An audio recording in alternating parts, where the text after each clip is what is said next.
everybody on YouTube. Lupus, Creepus here, and I'm coming to you from Virginia City's Washoe Club. Now, if you've seen like Ghost Adventures, I think they did a thing on Ghost Hunters with it too, or a number of other paranormal shows, you might be familiar with this place. It was a huge elitist club in Virginia City in the 1870s.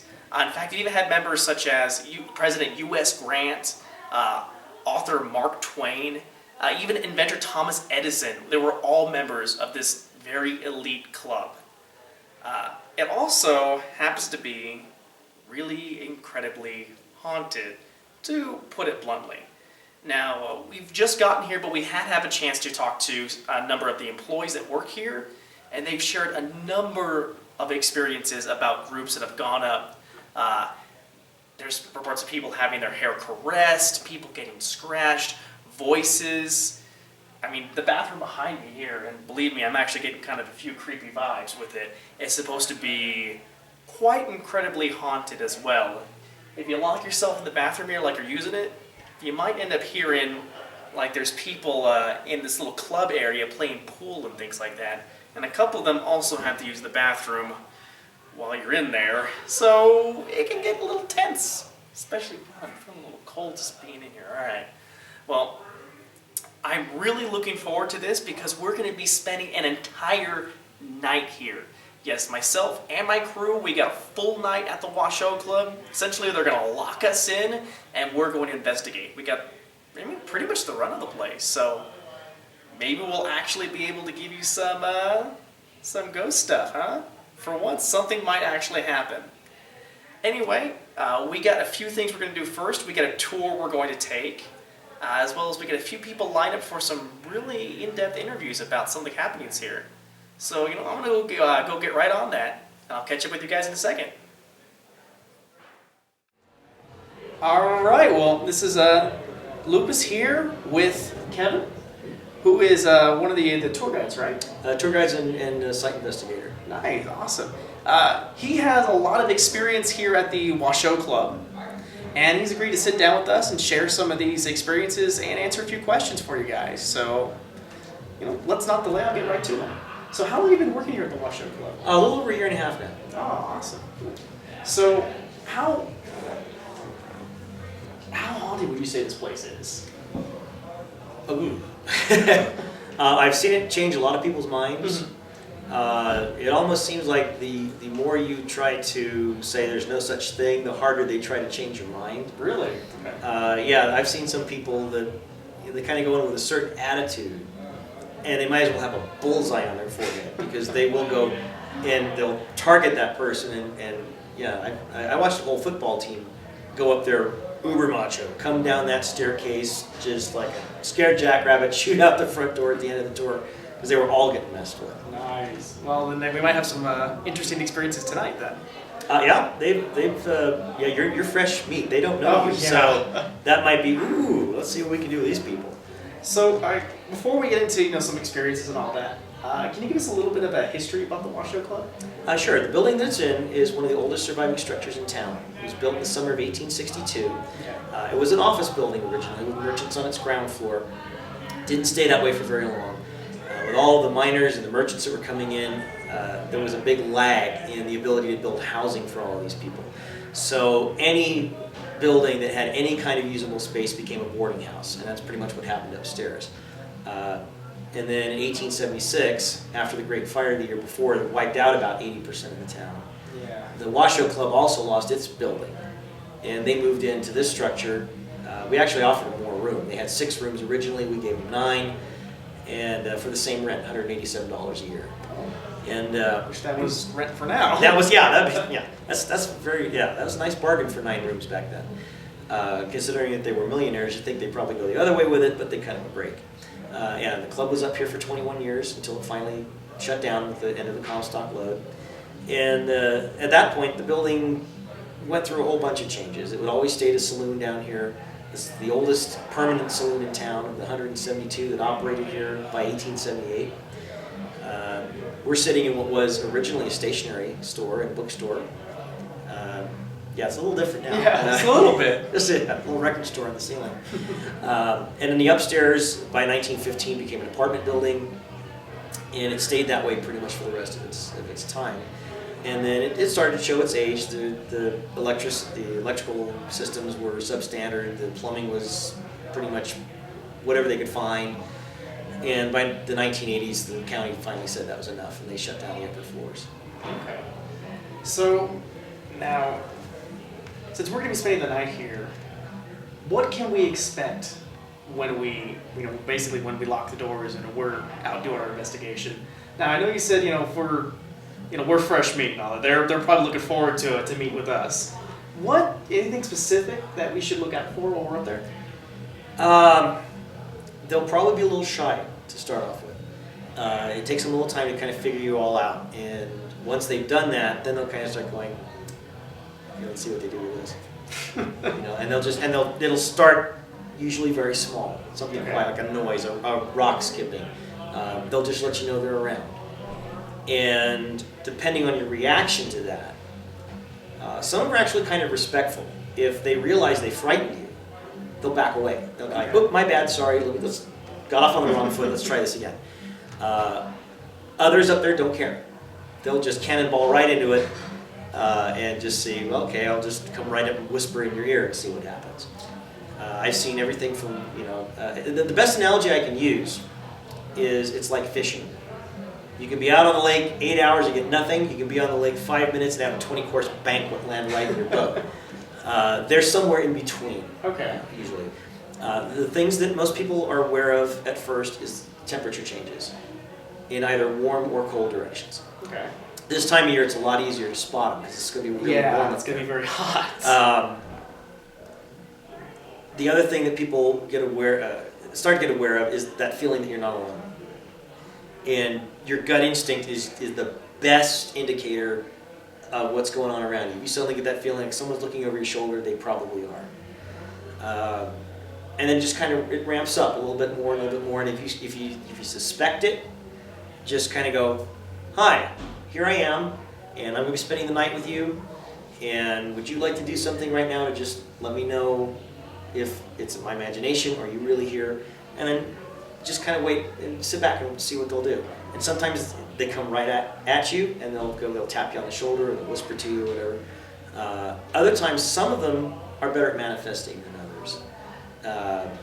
And it takes them a while. If they do something big, they kind of have to recharge, and then they come back. So you might have, glass moves across the bar, and then it goes quiet for an hour or so, because they're just kind of sitting there going, "Whew, That was tired. that was hard." And others, they can just sit there. I can knock that table over, move those balls around, rattle the chandeliers, and they seem to have more experience, and they have a greater longevity to themselves. Okay. Going off a couple of things you mentioned there, so what kind of things, what advice would you give us when we go up there that might help, cause some manifestation, maybe get some activity? I know you mentioned a couple things, like, if we get a little bit, just, saying hello, hey, we're here, can you do something? Is there anything else that might, help attract some attention? Usually, they sometimes want to act as tour guides. And sometimes I'll get a rise out of them. I go, "Well, this used to be a billiard room. Can you tell me what it was like up here?" Or you'll ask them questions, "What's the last thing you remember? Can you tell me about the room I'm in? Did you live here? Was this your room?" And sometimes they'll start telling you, "No, I live down the hall," or this was my room. Or, and they never speak in the past tense. "This is my room," is usually what they'll say. That's interesting. And if you ask them, "Are you aware you're dead?" they'll debate you on it. "I'm not dead." That's usually what they'll say. "I'm not dead." It's like, "I'm not dead. What are you talking about?" Yeah, so they either don't understand what's happened, or it's their way of saying, "This is not what you think of as dead." Oh, I never thought of it that It's way. like, I'm not dead in the classical sense, as you think of it as just gone. I'm still here. And they kind of get this little, "I'm not dead" answer kind of tone to their voice. Okay. And probably lastly here, what experiences have you had here? Like, if you wanted to give a couple to our viewers here, just some of the big things that have happened to you. The very first thing I ever had happen to me was upstairs in the back. It was about a week after I signed on. I was doing a little housekeeping upstairs. And we have a rather flirtatious ghost up there. She doesn't give us our name. We're not sure if she's the lady in blue or if she's someone else. But she'll flirt with men. She'll cuddle up alongside of you. She'll give you a kiss on the cheek. Facial hair is a favorite of hers. They'll play with it. So she wouldn't like me too much then. Yeah, or just she'll run their fingers through your hair, or beards or mustaches, anything like that. Those are really big with her. Yeah, good luck with that.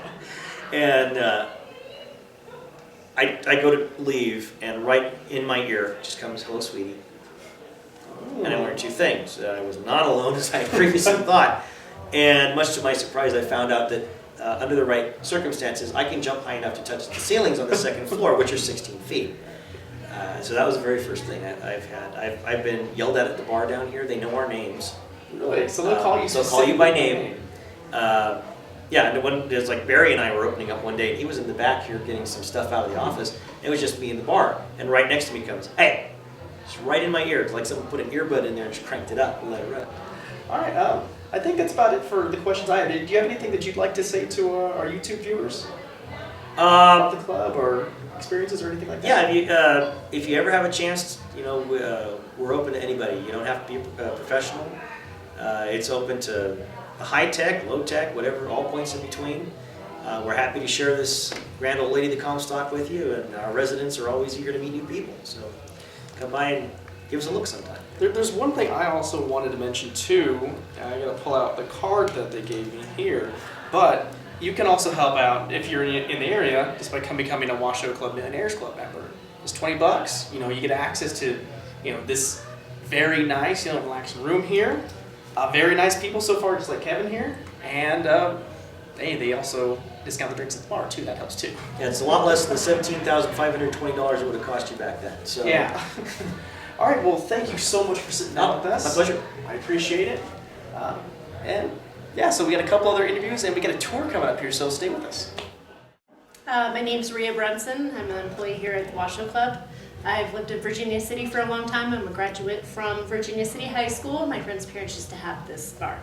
Oh, really? Yes. Oh, nice. So how long did you say you worked here? I've worked here 2 years, but I've been a part of this building since I was about 13 years old. Yeah, because you have a connection there. All right, Yes. well, awesome. Yes. So I'm gonna probably jump right into it. You said that you had some experiences here, correct? Yes. So you want to describe a few of the? Yeah, we've had margarita glasses fly off of the shelf and hit the other side and shatter. I've had an ice scoop flung across the room behind me, following me out. Really? I've had an ashtray fling across. I've had my butt grabbed. Where? So did this all happens in the main In bar the main here? part. And then on the upstairs, I've been called a slut. I've had all kinds of Wow. stuff happen up there, yes. No, it's really rude. It's kind of funny because we just had the interview with Kevin who Yes. talked about the ghost woman who likes to flirt with the guy. So maybe she's trying to lay claim to her land. Going, what are you doing here, man? Actually, it was a guy. It was a guy. Oh well. Too bad you can't punch him in the face. Right. Well, we did. Actually, Bishop did bring an iron crowbar, so maybe we can do that for Right. you. Yeah. So you said this, things get flung in the main bar here. Yes. Is that while it was open? Yes. While it was open. The ice scoop was when I was opening, Uh-huh. and my daughter, the one that we always have stuff happen when she's around, was in the front up here, and she said, "That wasn't you, was it?" And I said, "No, because I ran. I'm not gonna lie, that one got me. It was dark back there. I ran out, and so she held my hand, and we went back there, and she's all, "I'm not opening my eyes." So in the middle of the, I guess it'd be the morning. What time does the club usually open? Back when we were opening, it was probably around 9, 10-ish in the morning. So anybody could have walked in and had an ice scoop flung at them. Yes. Oh, And that's good the to know. owner's son, Cody, also was back there and had an ice scoop flung, and I didn't believe him. Yeah. So yeah, I believe him now. It's like, Well, I mean, it wasn't just like it vibrated off the ice machine. It It got actually got chucked. chucked. It went across the room. Wow. Yeah. So you're down here. You mentioned upstairs. Where would you say is the most activity at? If we were gonna pick one spot and hold up, where do you think that would be at? Oh, there's a couple of spots. The bathroom right over here used to be the original bathroom to this place, and when my mom and all of her friends used to come here, they would get their hair blown forward in the mirror. They get touched. Also, at the other end of the bar right here, it's the original part of the bar from upstairs, so a lot of people get messed with their stools kicked, ashtrays flung, getting, you know, touched. That's where I got my butt touched. Oh, this is the bar right here. Yeah, right here. Okay. And let's see. But oh, in the back, last time I did an overnight, I was sitting down there and the plexiglass on one of the pictures kind of shut out and sucked back in, and I watched it do it. That's We all heard it. all right. Well, sounds like we're gonna have a fun night. Yes. So, any advice that you'd like to give us? Because there's gonna be, 8 of us up there. You know, what advice would you give us, to make sure that we're gonna be safe? Because we don't want to have ice cubes fly at us. And Well, also get you activity. won't. Yeah, the ice scoop's actually going to be downstairs, Okay. but upstairs you should be okay. The only place where there's somebody grumpy is up on the top 3rd floor, where there's Okay. an apartment. There was somebody that passed away there. He is the one that called me a slut. We've had a lot. That's where a lot of activity happens. So Okay. yeah. Now, since he called you the name, I'm a little curious. Did he respond more to like females or males? Well, we had my daughter up there and Uh-huh. her boyfriend, and we heard him cough like loud, and then we were doing an ovulus, and the ovulus said affair, and when I said affair, you listen back on the EVP and it said slut. Oh, I kind of see. Kind of started to put together Yes. this guy's history a little Yes. bit about why he might be a little grumpy. Yes. Okay. Well, I think that's about it for what I have. Do you have anything that you'd like to tell our viewers on YouTube about the club or experience here? I feel that for anybody that wants to come here, this is the best place in town to come to. Not only just because of the people that work here and the atmosphere, there's just so much activity here with ghosts, and I think that anybody that wants to come up here and experience a ghost, come here or down to the Gold Hill Hotel. Oh, okay. 'Cause I think we didn't end up staying there. We ended up staying at the Silver Queen. Yes. But I've heard some stories about the Gold Hill too. The Silver Queen, yes, that's very haunted also. I used to work there when I was in high school. There Really? was a photo shop where the bakery is, Yeah. and there was no hotel when I worked there. So they were renovating it when I worked there, and it was Okay. very, very haunted. Did you end up having experiences around that area? Since we stayed there, now I'm curious. Yes, actually, yes. It's actually a very haunted place. There's rumors that they found stuff in the walls when they were renovating, like Interesting. skeletons, but I'm not sure, Yeah, that's- how, yeah. Things get stretched out, spread. Yeah. You never know. Yeah, and I also worked over here at the photo shop for a long time also. So I've always been kind of in this area, so you've Yeah. had probably a lot of stuff happen. Yeah. Well, thank you so much for sitting You're down welcome. with us. I appreciate No, thank the you for information. interviewing me. Oh, it's no problem. Yeah. All right, well. Hi, my name's Betty Weimer, and I just started working at the Washoe Club about 2 months ago. They hired me because I was a medium. I said I was a medium, but I was talking about my shirt size. And I said, I'm a medium, and she goes, can you contact my dead Aunt Margaret? But I actually stole that joke from Phyllis Diller. She might be here too. I really do think this place is like a portal for spirits because there are so many here, and in my 2 months here, I have experienced where I could go on an hour about the things that I've heard. Really? In Yeah, just so- 2 months? Yes. Have you had any previous, did you come here previously? Have any other previous contact? Or Yes. you just, it's 2 months, 2 months of right in there. Well, I came in and was just sitting having a drink, and the owner of the place, Carla, said, I said, is it free? If you buy a drink, you can go into the museum. And I said, does that include the tour? And she goes, no, but go as my guest. So I had good karma right away, right? So All where's right, camera? sure. Where's camera 3? Sorry. But anyway, I said, yes, I'd like to go. And I went up and I was filming with my little phone, and I said, my bangs got moved like this, like someone just went like that. And I went, is there a breeze in here? And the guide said, no, ma'am. And I went, eh.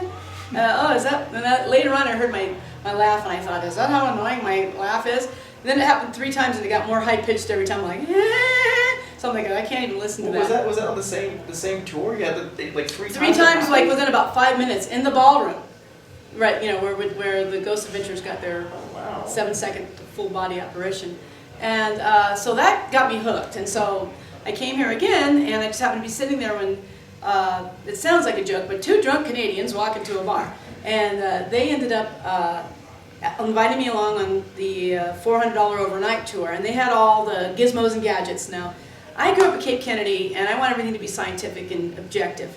And there's a lot of subjective people. I call them paranormal posers. They're like, I see dead people. And on their spirit box, we heard them say, I had brought coloring book and crayons because I heard there was a little girl spirit.